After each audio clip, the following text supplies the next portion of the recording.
Hey guys, what's up? In this tutorial, we're going to teach you how you can apply the Superscript feature for texts and text boxes on Canva. So let us get started. So guys, for the sake of this tutorial, let me head over to that example presentation here with that page here on Canva. So basically what you need to do, guys, is left click into the text box or text you would like to apply the Superscript for.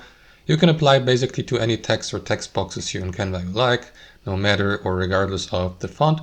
So simply left click into the text box and let me add, for example, a 2 to that text here.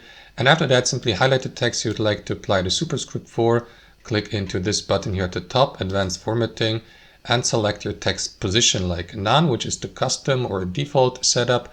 Then you may use Superscript by clicking on this button here or using the shortcut Control Dot.